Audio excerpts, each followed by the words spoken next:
Entzuten ari zareten abesti hau, eharra ez da, bulegok konposatu berri du, hurrengo Euskaraldirako, bai, eta Euskal Herri guztia dantzan jarriko dute. Gaur gurekin Ton Lizarazu bulegoko abeslaria eta Goiat Urkijo Euskaraldiko koordinatzailea izango dira sukaldean. Adi, ezin deteta gorputza geldik euki, holako abesti ederrakin.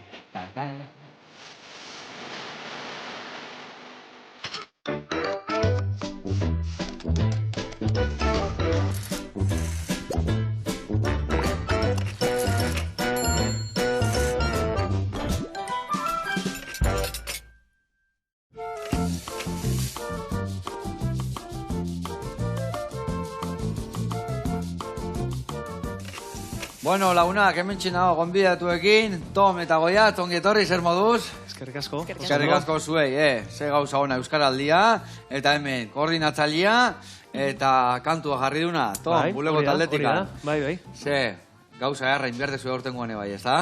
Bai, ala da, eta kantu polita lagun, beraz, gu pospozik. Kantu polita eta oso dantzagarria, barruaino sartzean horietakoa, Bai, saiatu gara, elkarrekin jardun du hor bilera batzuk egiten eta dena ondo prestatzen, abestea inalizateko, kalean da, herriarena, hasi que gustora. Zorionak. Eta Euskaraldia, guandikan goizo da, baina noiz hasiko da, zehazki? Berria da, ez? Uda berrian egingo dugu lehenengo aldiz, eta laugarren edizioa, 2025ko maiatzaren 15-tik 25-era Berritasun asko egongo dira, txapan eta jarraituko, beste historik, eta... Horrek jarraituko du, esentziak jarraituko du, baina berritasun batzuk ere badatoz.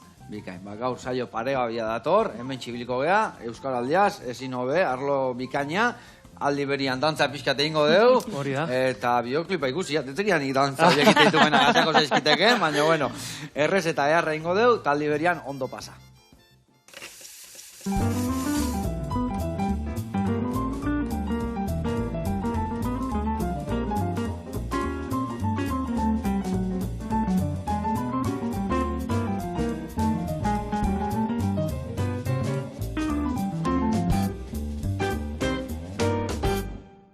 Bueno, lagunak, gaurkoan ingo deuna da, ate, gorgontzola, zagarrakin betetako kiribil batzuk, eta gero lagungarri, saltxa bat, eta baita ere foarrazakin dago tartar bat. Nola ingo ditugu? Hemen txingo deuna da, bai tipulina eta zagarra goxatu sartaian, beste alde batetik ingo deuna da, intxaurrak, pixka tostatu kurruskari egoteko, eta ingo deuna da, ataen mamila ateare bai. Gio zeingo deu, hau goxatuta dakaunean, hau tostatuta, bertara bota, atiare bai desmigatua, eta gorgontzola gazta botako jo. Horrekin nasketa bat ingo deu, eta hau dena, ore berezi hontan sartuko deu, bale? Horea ingo deuna da iriki, kiribil batzuk prestatuko ditugu, eta hori geho sartaian huelta eta huelta, prest. Eta lagungarri bezala, ingo diguna da, saltxa bat, harto gozuana. Nola ingo deu? Hiru gilarra jarriko deu sartaian berotzen, ondo gorrituta daunean hartua botako deu, lau vuelta eman, salda bota eta murrizten utziko deu. Behin murriztuta daunean, berrinduko deu, esne gainakin krematuko deu, eta iragatzingo deu fin-fina gelditzeko. Hoi, azpilan jarriko deu platerian, eta hoi gutxi balitz, lagungarrire bai, hemen ingo deuna da, hemen dazkau piku lehorrak, dazkau perretxiku lehorrak, eta foie grasa. Ingo deuna da, perretxikuak ura bota eta hidratatzen utzi, behin goxatuta hidratatuta daudenean, lapikoan lau vuelta emango eskilou, pikua txikituta ere botako ditugu, lau vuelta eman, eta foie grasa bukaeran botako dugu. Lauki batzuk ingo ditugu, emango jo golpe txiki bat, zatekan beste da, desein iteia, eta platerian lagungarri onduan jarriko ditugu. Ados? Bueno, hau esan da, lehendabiziko eta behin ingo deuna da, abesti ja entzun, nik entzun da dakar, seguru baten batek ez dula ikusi, oazen ikustea bideoklipa.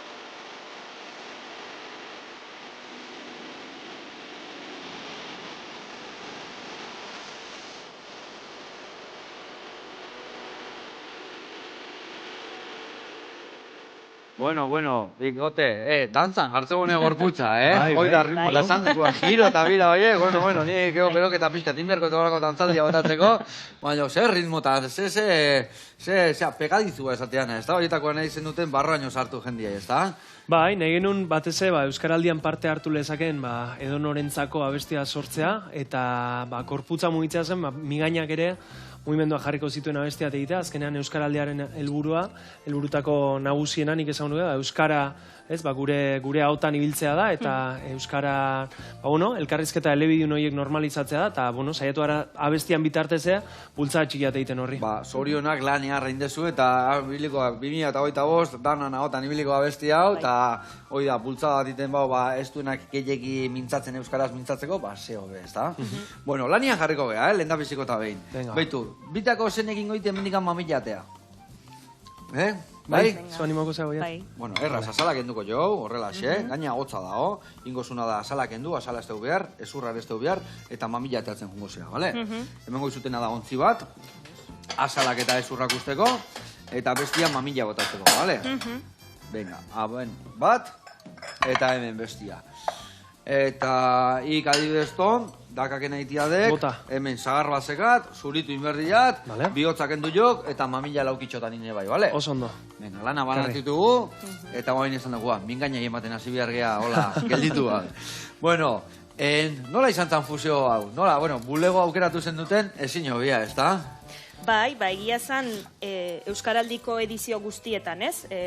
Galdera ikur nagusienetako bat izan da kanta nork egingo duen, eta laugarren edizioan nahiko argi geneukan, ez? Bulegori egin nahi geniela proposamena, azken finean bulego ezagutzen duen edonork badakielako, ez? Gure hizkuntzarekiko ze atxikimendu, ze jarrera daukaten, eta gonbidapena proposamena egin, eta segituan jaso genuen baiezkoa, eta pospozik, prozesu guztiarekin, beraien jarrerarekin, egia zan Tomek lehen aipatu bezala, elkarrizketa asko egin izan ditugu, bilera asko, beraiek ere ala eskatuta, ez? Apur bat, Euskaraldiaren esentzia jaso nahi zuten, ederki jaso gainera, eta hori kantuaren isla izan da, ez? Perfecto jaso dute Euskaraldiaren esentzia, helburua eta bar, eta kantu zoragarria sortu dute. Bai, Tom, asko kostatu da kantu hori aurre ateatzia? O esan da ja buruan eukan bueltaka?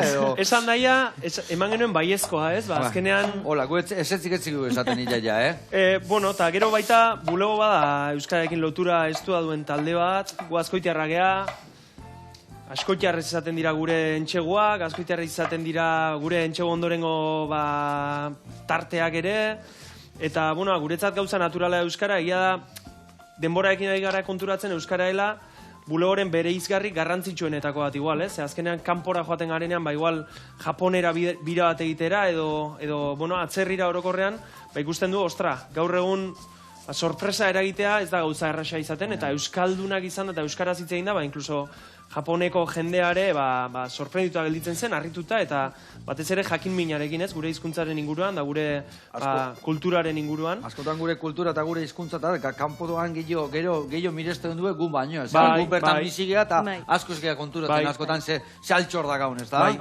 Nik uste dut Euskara guri adibidez, ireki izkiula ate asko, ez? Askotan esan hori da, edo entzun hori da, Euskaraz bakarrik abestuta, Euskal Herrian geratuko zate, eta gure kasuan kontragoa izaten ari da, ez? Euskal Herrian bai, baina atzerrian ere, jakin min hori piztea ez da erraxa izaten da, Euskararekin, automatikoki, jakin mina hola japonesen aurrean, eta beste toki batzutan, eta, asko eman digu hizkuntza honek, eta asko ematen digu hizkuntza honek, eta Euskaraldiko lantaldea etorri zenean proposamenen egin, segituan esan genuen baietz.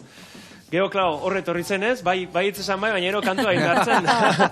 Eta pixkat marroia horre torri zen, baina, Goliatzek esan du, bildu ginen mordo bat beraiekin, txapa pixkat eman genien, dena ulertzeko, azkenean nahi genuen, ondo ulertu Euskaraldiaren motivazioa zein ziren helburuak abestiarekin, eta, saiatu ara egiten abesti herrikoi bat, Euskaraldian parte hartu dezaken edonork entzuteon moduko abesti bat, eta batez ere, Euskaraz egiteko gogoa pizten duen abesti bat, ez? Azkenean, helburu nagusia hori da, ez? Euskaraldiarekin eta bulegorekin, norbanakoaren ardura hori piztea, eta jakitea, oso ondo dagoela, ez? Euskaraldia bezalako ekitaldia, oso ondo dago bulegok abestia egitea Euskararen alde, garrantzitsuena da, egunero, danok, hartzea gure ardura Euskararekiko, eta Orain, holako larrialdi linguistiko egoera baten gaude, eta horri buelta emateko, danok egin behar dugu, ez? Bultza txiki bat. Eta, esan bernian, ze izan nuen zuentzako? Azkenian, bulegontzako ere Euskaraldiak irekin parte hartzia eta zuen gana deialdian biago, bueno, zuen deitzia abestia egiteko gore bat izan berdik, ez da? Gora torri beharra izan, ez da? Kristona. Bai, oso polite, eta motibagarriz ere bai, ardura puntu bat ere ematen ziun, ze normalean abestiak egiterakoan barrura behiratzen dugu, ez? Bilatzen dugu barruan ze gauza sentitzen ditun, ze gauzak mugitzen gaituzten, da orain honetan estimulo hori kanpotik etorri da, ez? Euskaraldiako lantaldea izan da etorri dena abesti proposamen batein, orduan gure, konfortzonatik pixkat irten egin gara, baina, asko lagundu digute, ez? Euskaraldiako lantaldeak, hor goiatz eta garazirekin egin dago bilera pilo bat, izan dira lagungarri, bilatzeko nundik tira egin, zerri buruz idatzi, nola idatzi, zeinentzat idatzi, eta nik uste dut, asmatu dugula, ez? Gustora gelditu gara, uste dut Euskaraldiako lantaldea ere, gustora goela emaitzarekin, da horrek, guri ere gustora jarri gaitu, ez? Azkenean, enkargu hori egin dugulako, eta zein da bidea horietan hainbeste, azkenean danok Euskaraldia, nahi du, danok Euskaraz gehiago mintzatzeko, ez da? Baina zein da pasa zenioten hori, mami hori, behai barruan sartu eta behaiek abesti hori ateatzeko? Apur bat Euskaraldiaren filosofia kontatu genien, ez? Zergatik sortu zen Euskaraldia, gure hizkuntza ohiturak Euskarara gehiago ekartzeko, Euskaraz gehiago egitera animatzeko, eta hori zen helburuetako bat, ez? Entzuleak ere, kanta horien entzuleak ere, mihia mugitzeko gogo hori piztea, eta baita ere beste erronketako bat zan, eta kantuarekin sortu nahi genuena zan, apur bat ilusio hori, ez? Igual, Euskaraldiaren lehenengo edizioan, espektatiba guztiak gainditu zituen ariketak, lehenengoa zen, ez genekien zerretorriko zan, eta izugarria izan zen, baina horre ere ikusi dugu, apur bat ilusioa, berantza joan dela, eta berriro ere, gorantza joateko kantua hori da. Eta holangoak kontatu genizkien, Euskaraldiaren helburuak zeintzuk ziren, zer lortu nahi genuen, ez, ilusio hori piztea eta bar, eta ia zan, ezke hasieratik beraiek hori jaso, eta kanta zoragarri honetan, puzle guzti horretako piezak, ekarri dituzte kantura. Hor guretzat izan zen garrantzitsua, esan zen utenean, bilera batean, esatetik egitera bultzatu behar duela jendea. Askotan esaten dut, denok esaten du, ez? Euskaraldia, krisi linguistikoa, larrialdi linguistikoa, eta denok egin behar dugu alde, eta zera, eta gero joaten gara eta ernala, oie, ponbe no seke. Da, ez daukagu askotan, ez? Esan egiten dugu, guk sortzen dugu, hori, behar hori, eta guk sortzen dugu, ez da? Esan egiten dugu Euskararen alde hau dela, baina egin behar da, ez du hainbeste egiten, ez? Eta nik uste dut, garrantzitsua dela, hortaz jabetzea, eta hor ardura hartzean horberak, ez? Tabernara joaten garenean zerbait eskatzera, o kindegira, o lagun artean, lehen hitz hori Euskaraz egitea, gero gaztelerazko erantzun bat jasotzerakoan alde nenean Euskara mantentzea, eta lasai gota ez, estres linguistikoa aipatzen zenuten askotan, da estres linguistiko horren aurrean, natural ez, alkar ulertu ezakeduzu gazteleraz erantzun, baina Euskara ulertzen baduzu, nik Euskaraz jarrituko dut, eta elkarrizketa izango du, alkar ulertuko gara, eta jazta azkenean komunikazioa da. Eta hori garbi dago, esaldi bat badago, ez da teuna, ez da, hizkuntza bat ez da galtzen, ez dakiten egiten ez dutelako, ez da? Dakiten ez dutelako egiten. Hala da. Bueno, eta aurtengo Euskaraldian, esan dugu, txapana topatuko deula, bestia, ze berritasun topatuko ditugu, abesti ehar batez aparte.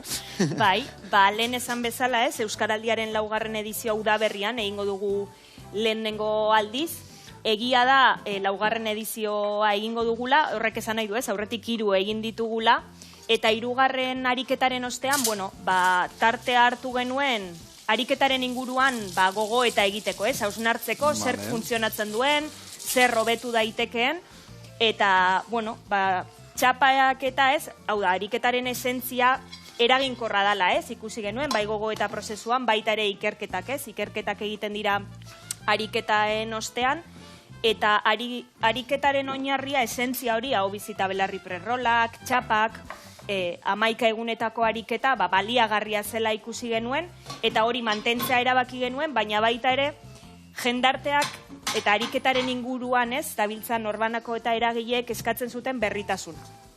Eta, berritasun bada udaberrian egingo dugula lehenengo aldiz ariketa, ulertzen dugulako, udaberrian beste giro sozial badagoela, gu ere beste aldarte batekin, ez, eta hori uste dugu ariketarentzat egokia dela, Eta baita ere, egiteko moduetan ere berrikuntzak, sartu ditugu, azken finean, lehenengo edizioak kriston mugimendua ekarri zuen, herrietan mugimendu handia, eta hori errekuperatu nahi dugu, aurrez aurreko elkarrizketa horiek, Euskaraldia osago kontatu, gure artean egon, berriro apur bat aurrez aurreko harreman horiek errekuperatu, eta berrikuntza, hori ere estetikoki, nolabait islatu behar zan, eta iruditegi berria ere, badauka laugarren edizioak. Ondo, potente dator historia, ona. Bueno, launak, hemen txe, beitu, berriketan ibili, eta hemen, geho, pixkak gorritze zaigunean hau, geho ja hartu dautako jau. Hau ja, sigortu ditugu, bertan nazteko, oi martxan dakau, eta ata mamituta dakau. Besti gabe, jungo geana da, lehendabiziko reportaia ikustea, bale, bikote? Osondo. Zehazki jungo gea aditu baten gana, esain goigu nola aurreztu erosketak iteko garaian, eta bagoaz, endika alaborten gana, eta ikusiko zuen, kasuin aurrezteko. Guazen bertara.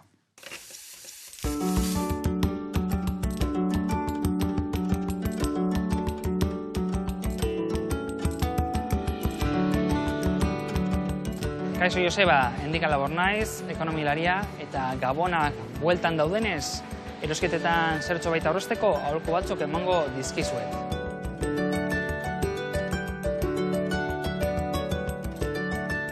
Erosketa azkeren presioa izugarri ditu da azken urtean eta azken urteotan.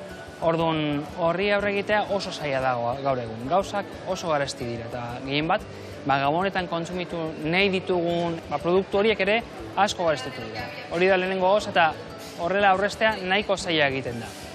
Bigarrenez baita ere, egun hauetan gertatzen dena da, guztien nahi duguna produktu bera kontsumitzea, erostea, eta horre dakar eskaria asko zanditzea, eta hor badaude oportunista batzuk, espekulatzaileak, saiatzen direla alde batetik edo presioak egotzen, inflatzen ez, tapusten, edo bestetik kalitateko txarrak saltzea, onakoak izango balira modukoa. Eta horren aurka burukatzea oso zaila da. Orain truko edo gako txiki batzuk, lehenengo da, pentsatzea, etxean zenbat egongo garen, zen pertsona egongo garen, batez be afari hori planifikatzeko. Eta horren arabera egitea menua, eta hortik, pentsatzea ze erosi behar dugun, eta horrela egitea aurre kontu bat. Horrez gain, eta aurrezteko, alduez aurretik erostea. Itxaskiak edo arrainak edo dolokoak izostea. Baita ere edariak hartzen baduguz, ardoa, garagardoa, likoreak eta olakoak, baita ere lehen hau erostea. Eta hildo jarrituz, hor dakagu iberikoak, lehendik eros detzakegunak, eta batzutan baita ere utxean ontziratzea. Beste alku bat da sasoiko produktuak erostea. Eta beste puntu bat nahiko interesgarria da, non egiten ditugun erosketak begiratzea. Askotan, beti egon da ohitura pentsatzea saltokien ditan produktu merkiak dauzela, eta ez dira zertan horrela esan behar, kontuz bi berdugu olako eskaintzekin, eta saltoki txikitan, agian batzutan, pizka bat gerestio izan diteke, baina ziurrenik kalitatea hobea izango da. Beste aholku bat, askotan aipatzen dena da, konparatzea prezioa, produktuak eta bar, horrek badoka kostu bat, dela denbora nahikoa daukagu leku batetik bestera juteko. Denbora izatekotan, egin, baina ezin bada ez buru hautzi bide horretan. Hortik den ditezke oinarrizko aholku batzuk. Noski, azken finean, baita ere pentsatu behar dugu, zein dan gabonetan zer egin nahi dugun eta zer dan garrantzitsuena dela gure familiarekin, lagunarekin denboran pasatzea, eta hor jarri behar dugu agian indarra eta ez hainbestetan egiten dugun moduan gabonetan hainbat gauza garestiak erostea eta azkenean hori ez da garrantzitsuena.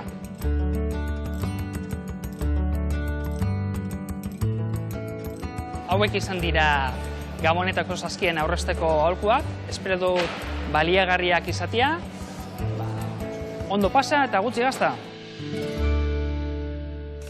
Ona, endika, mila esker, egia esan aholku errak eman ditu, goida lehenu erosi, izostu, kudeatu, ez? Eta geho dana nahi una jandai badu, normalian garestitu iten dira gauzak, eta lehenu harrapatu bazu, gauzak ondo izostu eta ondo aguantatzeuenak, ezin hobe, eta gehore bai, aholku errakin, beti patrika Pozik. Posik. Oso ondo. Bueno, gurean jarraituko dugu. Hemen txe, zagarrak tipulak martxan dazkau, bertara botakoet ja atan mamila, botakoet gazta eta bukaeran intxaurra. Eta hoi, listokiko dugu, gero gure sakitokiteko. Hemen kolore pixkat hartu dugu irugilarrak, eta ingo deuna da, guain bertara hartua bota, bi buelta eman, salda eta goxatzen utzi. Eta inbiar deuna da, behitu, hauek uretan jarriko ditut, eta hauek pusketetan inbiar ditugu. Emango izuet ontzitxo bat, vale? Bitako batek aldu, foa pusketetan in, eta bestiak pikuak, vale? Eta nik hau uretan jarrikoet, esetzeko geho salteatu inbiar dituguta. Vale, martxan, lanien jarri geha, eta nik gaina nola egon nahituk? Ba, lautan nien edo, hola. Eta hau, igual, lontxa bat atea, eta lontxatik hola, dadituak atea. Dadituak, vale? Venga, hau hemen jarriko deu, ura jarriko jau, eta venga, bago zaurraka. Bueno, eta aurtengo lelua, elkar mugituz egingo dugu, ezta? Bai, mugimendua da, sortu nahi duguna Euskaraldiarekin, mugimendua herrietan ezinbestekoa da mugimendu hori sortzea, ez? Euskaraldia bera posible egiteko, eta mugimendua ere gure hauetan, ez? Euskara gehiago egiteko, gehiagorekin eta gehiagotan, ez? Eta hori da apur bat gure aurtengo filosofia edo mugimendua sortu Euskaraldia posible egiteko, eta gure Euskaraldia bitartean ere, Euskara mugitzea gure hauetan. Ze ona. Bai, gaina horrazko gertatzea, ez da? Mugitzen aztegea, gaina lanian, txapa gartzen deu, gora etortzegea, baina gero despistatu itegea, ze gertatzea? Bai, zaila da, ez? Hizkuntza ohiturak aldatzea, hori da Euskaraldiaren helburua, ez? Gure hizkuntza ohiturak euskarara gehiago ekartzea, ez? Eta badakigu, ohitura bat aldatzea ezin dela egun batetik bestera egin, ez? Guk beti esaten dugu Euskaraldia dela maratoi bat, ez? 3 ediziotan ezingo dugula urrats erraldoirik eman, baina sinisten dugu bakoitzak egiten duen urrats txiki guzti horietan, ez? Eta gutako bakoitzak alduen horretatik, ez? Aurrera pauso horiek eman eta pentsa zenbat pertsonek, ez? Parte hartzen dugun ariketan, aurreko 3 edizioetan 320.000 pertsona inguruk parte hartu dugu, eta gutako bakoitzak, ez? Alduen hori euskara gehiago egiteko autu hori eginda, izugarria da, ez? Sortu dezakegun mugimendua eta horretara dator 4. edizioa ere. Adibidez, geldiune hori intzen utenian aurreko urten hau dena ikusteko eta ikertzeko, zer atera zan? Zer, nun despistatzea, nun dijo aurrean, nun hobetu bihar deu? Hori, ohiturak aldatzea da, ez? Zaiena, eta azkenean gure egunerokoak harrapatzen gaitu, ez? Eta, autu bat egitea da, batzutan, ez? Aurrean daukagunak ulertzen gaitu euskaraz egiten dugunean, ez? Baina ja ohituta gaude, berarekin gazteleraz, erderaz egitera, eta zaila da, autu hori egitea, orduan, ikusten genuen, ez? Euskaraldiak laguntzen duela horretan, aurreko ikerketak, ez? Aipatzen du, parte hartzaien bi herenek hizkuntza ohiturak aldatu zituztela, ez? Hau da, euskara gehiago egin zutela, orduan pentsa horren beste 1000 pertsonen artean, ez? Ze mugimendu, ze olatu sortzen dugun. Eta hori ze, nik esango nuke hizkuntzak ohiturak, ez? Ohitura edozein dela ere, zaila dela aldatzea, eta, 11 egun horietan saiatzen gara, ez? Gogorarazten, txapak asko laguntzen du ere horretan, ez? Txapa jantzen dugunean. Ja, txep, hau belarri prest dago, eta venga, ekin ingo ziot, ez da? Eta badakigu, ez? Zertarako jartzen dugun, eta askotan kostatu egiten zaigu, ez? Txapa bera jantztea, eta hori ere ikusi genuen gogoeta prozesuan, ze garrantzitsua den txapa jantztea, ez da? Azkenean guretzako bakarrik, batzutan lagungarria da, ez? Gogorarazteko euskaraldian ari garela, baina txaparekin azkenean mesua ondokoari, ez, aurrekoari ematen diogu, eta txapak azken finean, bai hau bizita belarri prest txapak, adierazten duena da, gurekin euskaraz lasai aritu daitekela aurrekoa, ez, eta zuk lehen aipatu duzu estres linguistikoa, hori ere asko pairatzen dugu, ez, Euskal Herrian, ez dakit, ez, igual non baitera heldu, eta ez dakigulako euskaraz egin dezakegun, ulertuko gaituen, ondo hartuko duen guk euskaraz egitea, eta azkenean euskaraldiaren helburua hori da, ez, Euskal Herri osoan, 11 egunez, babesgune erraldoi hori sortzea euskararako, eta estres linguistiko hori gutxienez 11 egun horietan alde batera utzi, eta ez bada, 12. aurrera ere, aldatu ditugun hizkuntza ohitura horiek, mantentzea eta euskaraz gehiago egitea. Hori mantentzia izatea saia askotan, esan dezuena baino, bai, ohiturak eta bai, horra jarraitu berrezu urte bai, eta beste ere bai, eta beste ere bai, jendei barruaino sartzeko, ez da? Eta esan dezuna ere bai askotan, bakau beti, urrutia jungabe, bai, zenitartekon bat, o kuadrilan bertan baten bat, nahi gabe beti erderaz ite jozula, eta gero bakizun bestiakin euskera ziteu, eta ni zergatik ite jot erderaz. Eta ohitura horiek, bai, egia esan, ez da kae, bai, sentido askoik ez da kae, baina bai, ala itentugu, eta ez da ondo, zeatik anoi da, gure hizkuntza da, eta guk ez badoi mintzatzen zenekin gogo, ez da? Hori da. Bueno, eta, Tom, zemuz nola biziek euskaraldia, nola... datorren urtean nik uste dut berezi bizi. Puri-purian, ez da? Bai, entitate bezala ere bulegok izena eman dugu, orain arte ez genekien, figura hori zegoenik, entitate bezala izena ematerik zegoenik, baina, entitate bezala, ez, bulegok eman du gure izena ere, eta nik bizi dut ilusioz, ez? Azkenean, orain are gehiago, ez, goiatzekin eta garazekin hainbeste itzegin ondoren eta hainbeste guzti ondoren euskaraldiaren inguruan, nik uste dut, oraindik eta ilusio gehiagorekin biziko dugula 2025 urtean. Nik uste dut beharrezkoa dela, ez? Azkenean, beharrezkoa da mugitzea eta askotan rutinan sartuta daude eta gure bakoitza bere burbujan sartuta daude eta gauza garrantzitsua gazten zaizkigu eta nik uste gure hizkuntzaren egoera badela orain fokoa jartzeko zerbait eta horretarako, euskaraldiako lantalde izugarrizko lana egiten du, ez? Txapa jantzi eta hizkuntza ohiturak aldatu, estres linguistikoaren nik uste dut, kontziente izatea beraia asko dela, ez? Jakitea, saiatuko naiz behintzat, naiz eta gaztelerazko erantzun bat jaso, saiatu egingo naiz euskaraz hitz egiten da. Gero, pertsona gara, ez? Ez badiazu ulertzen, esango diazu, eta bilatuko dugu modua elkar ulertzeko, baina behar bada, ez, konfliktorik egon gabe, gu sortzen dugu konfliktoat barruan, da dudak sartzen zaizkiu, ez para, zergatia egiten du hori, ez, hola egiten zaigu askotan, aldatu behar raukagu, ez, eta nik uste dut, elkarrizketa elebidun horiek posible direla, eta posible diren einean mantendu behar ditugula, ez, ez dela beti badaude hor hizkuntza hegemonikoak, ez, beti joera dugunak horietara jotzera, eta euskara beti kaltetua izaten da horrelakotan, hasi. Nola da egoera guantxe euskarana hor zu aditu izango zehortan, ez da? Nola goaz? Atzea goaz, aurrea goaz, batzuk guztien dugu aurrea goazela, baina geho hiriburutan bakit atzea goazela, ez dakit? Tomek aipatu du hitza, ez, eta euskalgintzan dihar dugunok duela aste batzuk, ez? Erabaki genuen esatea, ez, eta publiko egitea larrialdi linguistiko batean gaudela, kriston lana egin dugu aurreko urteetan, ez? Ezagutza hori universalizaziorantz eramaten, ez? Azkenean, euskara erabilial izateko oinarri behar dugu, ez? Eta euskara ulertzen duen oinarri handi hori lortu dugu, baina erabileran ez dugu aurrera egiten, ez? Esango genuke hor, stand-by moduan gaudela, ematen du erabileran goia jota gaudela, eta ez aurrera eta ez atzera gabiltza, ez? Orduan, aurretik egindako berdina egiten jarraitzen badugu, atzeraka egiteko aukera daukagu, orduan, buru belarri jarri bergala alegia, eta...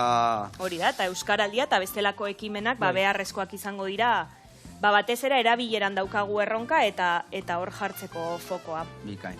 Ni badakit gure Zukal Herrian saioakin jendia euskera ikaste ulare, no entiendo mucho, pero ahí solo está reda. Venga, heldu horrei, heldu. Katxiz la mar.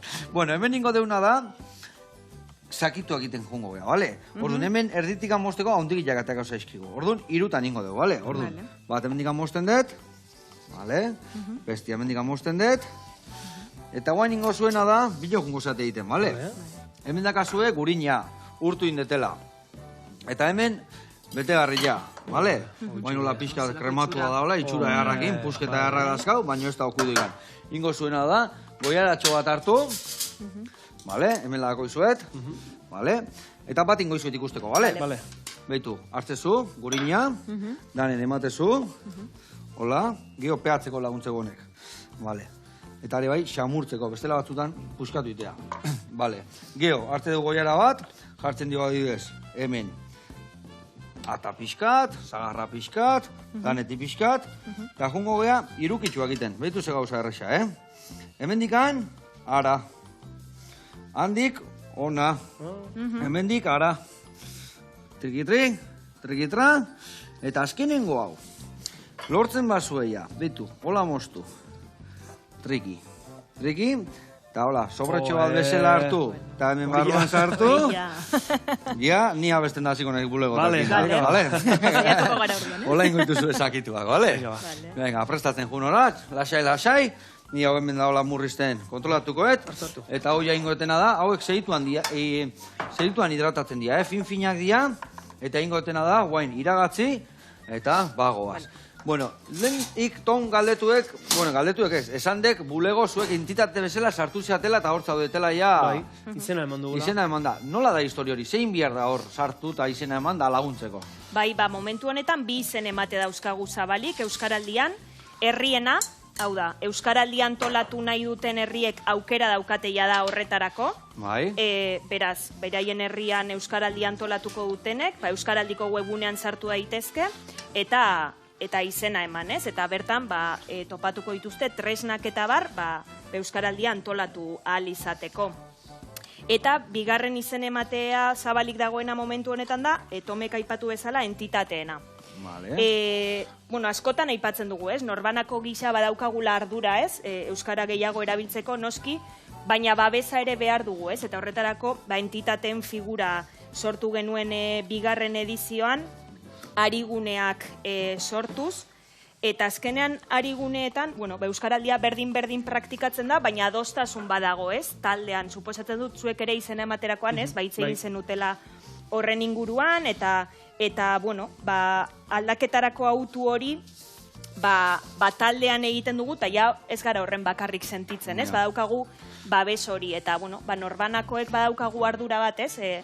Gure hizkuntza ohiturak aldatzeko, baina behar dugu entitateen babes hori, ez? Dala musika taldeak, dantza taldeak eta bar, instituzio publikoak, enpresa handi eta txikiak, komertzioak eta bar. Eta bakoitzat aldun neurrin aldu lagundu, ekonomikoki, zehazki nola laguntzea, o nola da historia? Hizkuntza ohiturak aldatzen laguntzen da, ez? Azkenean ariketa berdina da, ez? Baina taldean egiten dugu, adostasun badago, eta laugarren edizioan, eta hau ere gogo eta prozesuan irtendako iritzia, ez? Edo ekarpena izan zen, ezin dugula berdin jokatu entitate mota ezberdinekin, ez? Aipatu bezala, entitate hitza esaten dugunean askotan enpresa handiak datozkigu burura, ez? Baina ez da hori bakarrik, gure dantza taldean, gure spinning klasetan, hizkuntza ohiturak ere aldatu ditzakegu, ez? Eta urten, proposamena ere entitateentzat ezberdina da, ez? Ariguneak osatzea, ez? Euskaraldirako babesgune diren talde horiek osatzea izango da ariketetako bat, baina baita ere, kidei Euskaraldiaren berri ematea, Euskaraldia bera Euskaraldiaren inguruko informazioa zabaltzea entitateetan, eta baina finean da, hizkuntza ohiturak ere taldean adostu eta elkarrekin aldatzea. Non izaten da zaien adibidez euskaraz aritzea? Nire betu obradorien gertatzen zaite gehiago esan zaku. Azkenian ostaleritzan gertatzen zaiguna da, natzerritar asko da, hola lanian. Azkenian gazteleraz hitzaitezu, danakin elkar ulertzeko, ez da? Baina, gustatzen segula, bentzak, jendia eta iristean eta bandikan, buenos días, eta esaten, mekatzen la marri, honez aldakik esaten bentzat, ez da? Eta bentzak, detaile txiki horiek ere bentzak laguntzen duena, esatezula. Tomek lehen aipatu du, ez, lehen hitzarena, eta Euskaraldian ere, gure helburuetako bada, hizkuntza ohitura batzuk arau sozial bihurtzea, ez? Buenos días esan baino, egun hon esatea. Asko da hori, ez? Gutxinez jeu. Lehen hitza euskaraz egiten dugunan, eta hau lehenengo edizioaren berrikuntzetako bat, eta sorpresa asko, ez? Sorpresa hitza askotan agertu zen lehenengo edizioan, ez? Zelan lehenengo hitza euskaraz egiten duzunean, ez? Leku batera sartu eta egun hon esaten duzunean, eta bestak ere egun hon erantzuten dizunean, ja hor bidea badaukazu zabalik, ez? Orduan hori da, arau sozial, ez? Bihurtu normaltasun osoz, hori egin nahiko genuke, ez? Eta hori bultzatzen du Euskaraldiak, baita ere elkarrizketa elebidunak, ez? Azkenean Euskaraldian parte hartzeko oinarrizkoa da Euskara ulertzea. Eta Euskara ulertzen duen edonorekin egin dezakezu Euskaraz, ez? Gero berak erabakiko du nola erantzun, baina gutxienez zuri aukera ematen dizu Euskaraz aritzeko, ez? Orduan, hori esango nuke ez gaudela oso ohituta, ez? Elkarrizketa elebidun horiek izatera, ez? Azkenean erderaz erantzuten digunean zaila da berriro euskaraz egitea. Orduan hori ere praktikan jarri nahi dugu eta bueno, ez da erreza, baina horretan ere murgildu nahi gara euskaraldian eta azkenean helburua da euskaldunak euskaldunari euskaraz egitea, ez? Erreza ematen du, baina badakigu ez dala. Eta gertatzea hori askotan ez da, gaina esate izu, baina euskara, admen euskara, baina nahi gabe guge saltatu iten dugu erderara, eta mekatxiz amar horreri heldu behar diago, ez da? Hori da. Nik euskaraldian inguruan ere, ikusi nituenean bideoak eta YouTubeen dauzkatzuenak, hasiera batean kantua konposatzerako orduan eta, askotan gertatzen da ez, euskaraldiarekin, jendeak hizkuntza aldatzen duela, konturatzen dela, zuk euskaraz bakizuta nik ere, baina lehen hitz hori bere garaian erderaz egin genuen, ohitura dugu, eta nik egin ez da euskaraz zenekien nik ere, eta igual biak gara euskaldunak, eta igual beste batekin entzute jo gelen zen duna, euskaraz ez da, txesonek euskaraz zitei da, arkitei gainea, mekatxil amar. Bueno, lagunak, hementxe, bagoaz txerrek etxarraka, betu zenba xakito txukunak egiten aizaten, zego xuak egon behar duen horiek edo, sartaitxun azarla. Gio hemen hau murrizten nahi zaigu, murrizten danian guztiz ez negaina bota eta birrinduko deu, hiru hauek salteatu elkarrekin, eta bagoaz bigarrengo erreportaia ikustea, ados? Oso ondo. Zehazki jungo gea, Durangoaino, Iñaki dago gure zai, eta ikusiko zuen ze produktu dakan Iñakik, gamonetako zazki jeiteko ezin obia, guazen bertara.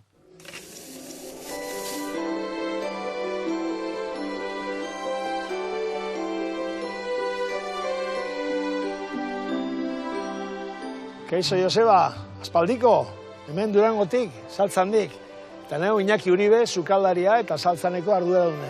Eta gaurkoan, nirekin etorriko zai barrura, eta erakutziko zuet, zein ligen otzara berezi batzuk oparitzeko. Kasu honetan, inguruko ekoizle famatuak eta onak. Etorri nirekin.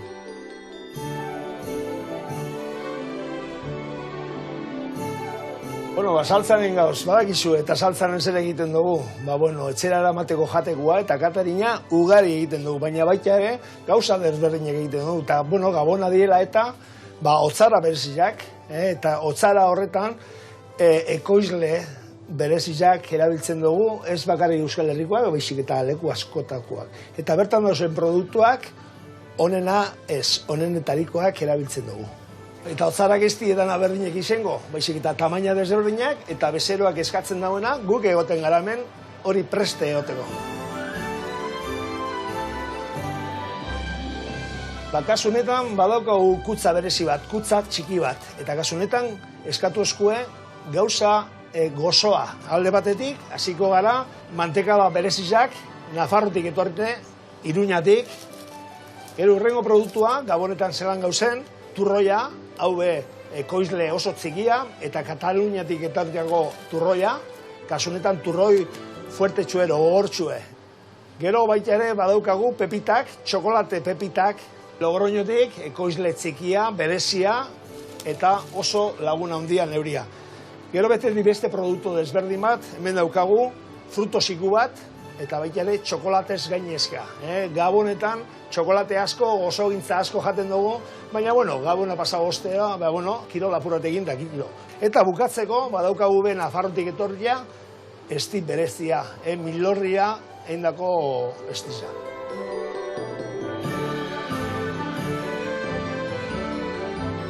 Betu, hemen hurrengo otzara, apur bat handi jaua. Eta produktu desberdina daukagu lehen gozoak izen dira, baina oin erabili egin behar duen produktuak gazizia dira. Bai produktu freskoa eta bai elataute datorren produktua. Adibidez, badaukagu olio berezi bat, Jaenetik etarritako olioa, ekoizlea oso txikia. Badaukagu baita ere, Durangoko gazte batek egiten dauen bermuta, oso produktu baita ere berezia. Badaukagu produktu freskoa, Dimatik etorritako txorizoa. Hurrengo produktu freskoa, izokin keetua, baita ere ekoizle oso txikia eta saltzanen gure dugun moduan ekoizleak lagunak izetia. Baita ere, Otxandizotik datorren gazta berezi bat, eta elatatu datozen produktuak, Arabatik etorritako gatza, ainanako gatza, famatua, bai aragindako, bai arrainendako, edozein ensaladainako produktu oso berezia eta gozoa, noski. Ibarratik datorren piparrak eta kasu honetan saltzanek einjako produktua, Ibarrako produktua, ospintietan jarritzea. Eta bukatzeko, Bermiotik datorren antxoa gatzaz. Bueno, gatza kenduta, noski, olioan ipinita. Beste produktu oso berezia, eta kasu honetan, Kostaldetik datorren produktua, Bermiotik. Ba, ikusi, zuezelako hotzara elegantea, eta gainera, ekoizleak, gehienak bertakoak, lagunak eta kriston produktua egiten duten jentea da. Eta Gabonetan oparitzeko produktorik onena.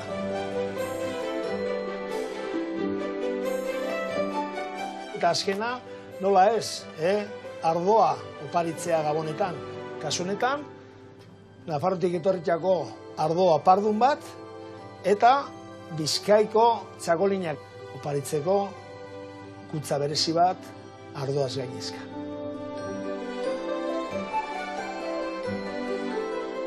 Bueno, eta amaitzeko hemen degozuez, 3 adibideak.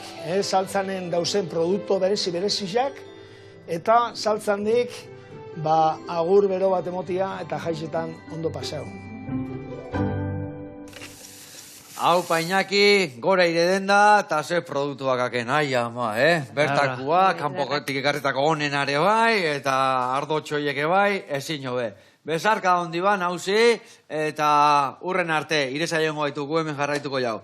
Hemen txinbiar deuna da, errez eta bukatu. Hemen egon da, goiatz, birrintzen, hartua eta irugiarra saldakin, esne gaine botako jau, guain birrindu, eta iragatzingo zu, bale? Mingainakin atea dena, hemen, zanpatu, eta listo. Eta zuk olio perexila prestatuko zu, bale? Hor da eskazu osagaiak. Eta nik hemen inbiardetena da, behitu hemen, olio pixkak enduko jat, bale?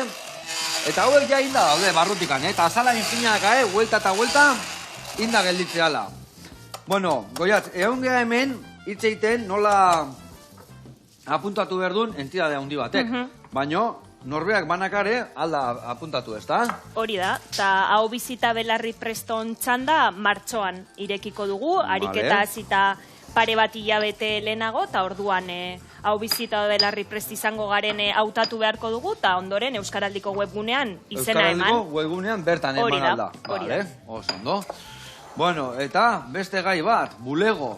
Ez dakit putzako tristia da behintzat, baina zuentzako ez dakit, bulego bukatu behar dula, ez genuen siniste. Bueno, a ver. Ama ostegun hola neon hor, zea biba zuek ikusten, da me katxiz la amar.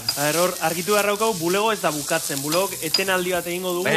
Ona, hori nahi genian 2026 urtean ez dugulako kontzerturik eskainiko. Ez hemen, ez atzerean, ez inon. Ze, bueno, azkenengo 4 urtetan martxan ari gara, 4 urte frenetiko izan dira, oso politak, gauza eder asko bizitzen ari gara proiektu honi esker, baina behar dugu ere, bueno, nahi dugu, datozen pausoak orain arteko ederrenak izatea. Tartako behar dugu, kontzertutatik pixkat alden du. Kontzertuek energia asko hartzen digute, bueno, eman ere egiten digute, baina fizikoki nekagarriak dira, lantalde handi bat gestionatu beharra daukagu, eta bueno, ederra diren horretan, nekagarriak ere badira, eta uste dugu momentu ona dela, gelditu, kontzertutatik pixkat urrundu, perspektiba pixkat hartu, eta, bueno, datorren lanetan, zentratu alizateko, beraz, 2026 urtea, dedikatuko diogu guztiz sorkuntzari. Ope, eta azkenengo 4 urte hauetan, urtero diskatea bazuek, launak ateako ikuzue, nola izango eka? Ikusiko. Orain, baukago hor azkenengo kontzertu bat, izango dana 2025ko azaroak 9 Euskaldunak jauregian, gogotxu gaude, egun hori heltzeko. Eta, bueno, urduri ere bai, ez? Azkenean orain momentu eder bat bizitzen ari gara ere bulegon, eta pena pixkat ematen digu, ez? Orain, etenaldi hau egitea, baina ilusioarekin gaude, eta nik uste dut geldialdi hau onerako izango da. Esategu geldialdiak ere momentu honian inberdiala, ez da? Gero berri gueltatzeko, eta jendia... Bai, esateko. Sensazio honak ingelditzeko jendia, ez da? Ona, bueno, hemen ikusi zuen ze gauza garrein daun, Behitu ze, vuelta eta vueltas, azala infinaka eta hain leuna da hemen olo hau, vuelta eta vuelta, listo. Eta guain ingo deuna da, ondun, goiaraka da jarri, indeuna perretxiku eta poatxokin, oso ondo, hemen ondun, hola, lagungarri, Ondo, orduan penakin egongo zeate, ez da? Bai. Bertigo puntu batekin, nik esango nuke bertigoa. Azkenean, esan bezala, momentu ederra bizitzen ari gara bulegon, gure artean oso gustora gaude, oso, momentu gozoa izaten nahi da, ez? Eta, orain etenaldi hau egitea, bada guretzako horrelako, bertigoa sortzen digun zerbait, baina esan bezala, azkenean behar dugu distantzia hartzea, behar dugu, indar berritzea, eta behar dugu datorren sorkuntzari merezioen mimoa eskaintza, ez? Horretarako, bai alabai gelditu behar ginen, ala ere ospakizun eder bat izango da Euskalduna jauregikoa, hor Bilboko areto eder horretan. Danak egongo irrikitan zai bultatzeko hori. Baitan, hori da, oita bostan disfrutatzeko dakau, geokuak. Bueno, hemen txe saltza bat ala fin-fin egin deu, ezin hogia. Emateu saltza inglesa bat, emateu natillazio batzuk, hola, posua, oso ondo. Vale, hori bota dio, guain, hartuko deu, eta arginan batek berde puntxua eman inbertio bete, Bueno, bikote, mila esker, jarraituko deu zuen notizik jo entzuten, ez da? Euskaraldia datorrenian, ibiliko geha dantzan alde bat bestea, eta dantza hori kasi berden ikiten, Bueno, agurtu jendea, aio! Aio!